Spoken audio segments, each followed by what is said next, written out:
If you have not seen the first part to this 2-part series, go back and watch the first video. It's going to be up here in the corner, right over there. Go watch that to make it make sense, okay? Last time we talked about the GOAT debate and why it's so heavily used in sports media, like constantly, kind of as a crutch almost. And I gave y'all a peek from my world into the journalism world, right? But most of the times the GOAT debate's brought up, it's in everyday life. It's kind of just on the street. It's a text you send to the homies, like, who y'all think is a GOAT, right? It's not like, sit down, here are my facts, here are your facts, right? And in everyday life, there are opinions, right? So here's why opinions make up the entirety of the GOAT debate.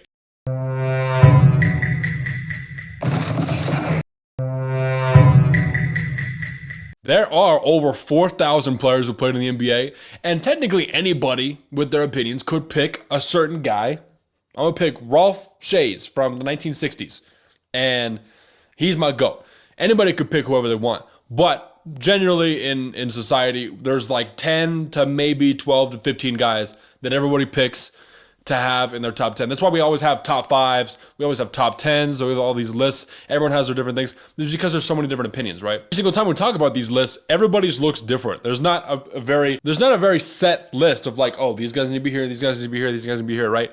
Except for LeBron and Jordan, right? Those are pretty much the two, I talked about this last time, that are normally at the 1 and 2. And if they're not there, they're at 3. I think it was like Paul Pierce put LeBron or Jordan, I can't remember which one. They put him at like 5, and everyone was like, dude, like, what are you talking about? So it's kind of, in society, generally, the LeBron and Jordan are 1 and 2, whatever. And then everybody else is kind of following that, right? However, there is always the same guy who occasionally will break past them and be in the 1 or 2. And this actually happens quite a lot. There's a couple people that you know, probably, that have this same thing. He doesn't have as many accolades as the 2. He's not technically as qualified. He's a good basketball player, but who could possibly break LeBron and Jordan out of the 1 and 2 spot and not have the accolades that they have? Technically, it could be anybody, but one name sticks out in the GOAT debate more than anybody else in this scenario, and it's Kobe being Bryant.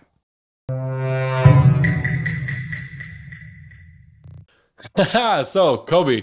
Yeah, there are so many current NBA players who love Kobe Bryant. They saw what he did. He totally made an impact on them, right? And they wanted to be like him. And so that's why they put him at the 1 and 2, is because the level of impact that he had on their lives, right? And that's not a thing that you hear a lot about when you talk about Jordan and LeBron, the debate, right? It's not like, oh, he was my favorite player, and so that's why I have him on the GOAT. Kobe is really one of those guys that he inspired a whole generation, and that's why he's up there. Like notable players that have been on record saying that Kobe's the GOAT. Kyrie, D-Book, Jason Tatum, Paul George, Trae Young, like a lot of other guys, right? A lot of superstars. And Kobe himself has even come out and said, oh, LeBron's super good. I have Jordan as the GOAT. I mean, Jordan was the reason that Kobe played the way he played, right? He wanted to be Jordan. He was his inspiration, right? So there's levels to this, right? So when talking about the GOAT debate, it's so interesting because the people won't even bring up statistics like that. They bring up, oh, he influenced me, especially basketball players who made it to the same level Kobe played at, right? It's not just like, oh, I like Kobe and he helped me in my life. That's why I have him as a GOAT. These guys studied him, played like him, and want to be the best like him, right? And that's why they have him as the GOAT. Now that's a different facet of the GOAT debate than just like 6 rings. Oh, he's scored the most points of all time. Oh, but he's undefeated in the finals. Oh, but he's met him on front, right? There's so many different things over here, and this is the emotional side of the GOAT debate, right? There will always be players who influence and inspire more than others, right? You always hear about Kobe. T-Mac is one of those players. AI is one of those players, right? Not a lot of big guys. It's kind of funny that there's like the guards and stuff, but like MJ and LeBron have definitely done their fair share of inspiring others and changing the game. But like, think about it. In the next 20 years, there are going to be so many more people every single year saying that Curry is the GOAT because of that same thing that Kobe did for like Jason Tatum, PG, Trae Young, those guys. The younger generation is shooting threes because Steph Curry changed the game pretty much more than anybody, right? In terms of the three-point revolution. So think about how drastically he changed the game and what that means for Curry in the GOAT debate. I promise you, you will be hearing this more often about Curry being one of the greatest of all time, if not the absolute GOAT, right? And that's my point. Once we, as a basketball loving community, like realize this, that like arguments really aren't really ever arguments. They're just kind of expressions of your own.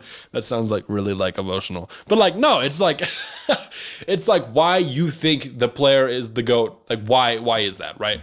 They're not even really arguments anymore, right? But more of an explanation of who you have as the GOAT and why. Like everyone has different experiences. And it's up to us to be able to share that and like not just like so statistically and like, oh, this is blah, blah, blah, blah, blah, but like really share why. Like for me, I have Jordan as the GOAT in terms of like accolades, 6-0 in the finals, one of the greatest scorers of all time. Good. But I have LeBron as the greatest basketball player of all time. Does that make sense? Greatest career individually, MJ. The greatest person to ever play the game of basketball. Those are two different things. LeBron does way more than Jordan does. He does everything, right? And Jordan doesn't do all that, but what he does is higher than anybody else, right? Except for scoring, because I mean LeBron's been playing longer and he blah, blah, blah, blah, blah. Like that's just how it's meant to be. I think we've all got kind of like skewed like that, right? And that's why Kobe is the epitome of this debate, is because it's based off of your experiences, your kind of emotional attachment to a player, right? If there was a GOAT and like he was set and nobody could ever pass him, like kind of Jordan is kind of there from the old school people. This is Jordan. No one's ever going to be better than him. Then why is anybody playing basketball anymore? Like there would be no point to trying to be the best if there's already a set. If everybody, 100% of the people said Jordan's the GOAT, no one will ever be better than him. Why are we playing basketball? Right? That's how we debate. There would be no point trying to be the best if there was already a set best for the rest of ever. Right? Forever. There's no reason to play basketball after that. So it's really interesting. And I talked about in my last video, kind of like I think winning is going to be a lot more marginalized. Less winning, people are going to have less rings because there's just more talent and a lot more parity in the league. There's a lot more talent and there's going to be a lot more spread out winning in the league rather than just like Jordan 6 rings. And Jordan was good. I mean, I'm not saying anybody's as good as Jordan now, not even close.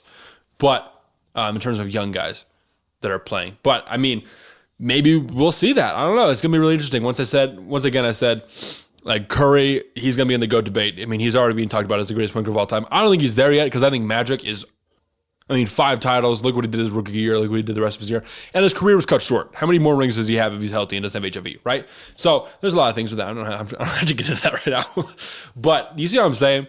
The GOAT debate should really just be like your homework today is to sit down and who's your GOAT? I'm like make a mental note, actually write it down and then use that to make a mental note of like when I have a talk about the GOAT debate with people, this is what I'm gonna bring up and say, I like this person because this. And if you present it like I like it and I'm not gonna change, that's what the GOAT debate should be about. Is just like sharing like, oh, here's why I like this guy. I understand there could still be arguments about different things. Like I just talk about Magic and Curry. Like here's why Magic is better than Curry still, even though I see Curry's case. But if you are talking about why your favorite player is the GOAT, that's it. If it's your favorite player, there's other reasons. Not everyone's favorite player is LeBron or Jordan, or not everyone's favorite player is going to be the GOAT. My favorite player of all time is currently being like under construction because it was Chris Paul, or like early 2010s. I started watching the NBA like 2011, right? And I mean, he's not my favorite player right now, but he was back then. So maybe it's Kawhi right now. I don't know. I really like Russ on the team, James Harden on the team. I like Luka a lot. I like Embiid a lot. Like it's just kind of funny. So I don't know if I have favorite player. I also have LeBron. I really like LeBron. I've always loved LeBron. I'm watching him play. So I don't really have a favorite player at the moment, but I do think like I have my distinction of here's MJ as the GOAT, here's LeBron as the GOAT for two different reasons, right? Two different players. That's the thing. They're two different players. It's hard to compare two different players. So anyways, that's my big old rant. Yeah, that's a good one. I just want to talk about that because I think it's been viewed so much on social media and ESPN and just everywhere, and it's just kind of like we don't get anywhere with it. There's no headway, right? We're not going to get anywhere with that. So I just want to talk about that. Anyways, that's pretty much all I got going on. I've got a lot of good videos coming out for y'all next couple weeks. 2 weeks, it's going to be Prospect Week, draft prospects 2024. Once again, if you weren't subscribed before, and you are now, welcome. But one of the weeks of December, we did a video every single day talking about the quarter season review. And I'm going to do kind of the same thing, just a whole week of videos, 5 videos in a week, talking about prospects, 2024 draft class. There's some guys like, I mean, if you're watching this long, I'll give you some names like Alexander Sarr. He's French, but he plays in Australia. We've got another long French boy, I lived in Paris, if anybody didn't know that for a little bit, so that was fire. Then we got Isaiah Collier, a couple other guys. So it's gonna be really really fun to talk about some college guys and some 2024 draft prospects. That's not looking like a super hot class, but I'll do what I can. I'll manage. Anyways, that's all I got for y'all. Let me know what you guys think about the GOAT debate. Who do you have as a GOAT? Who do you have as the GOAT? So, yeah, that's all I got for today. We out.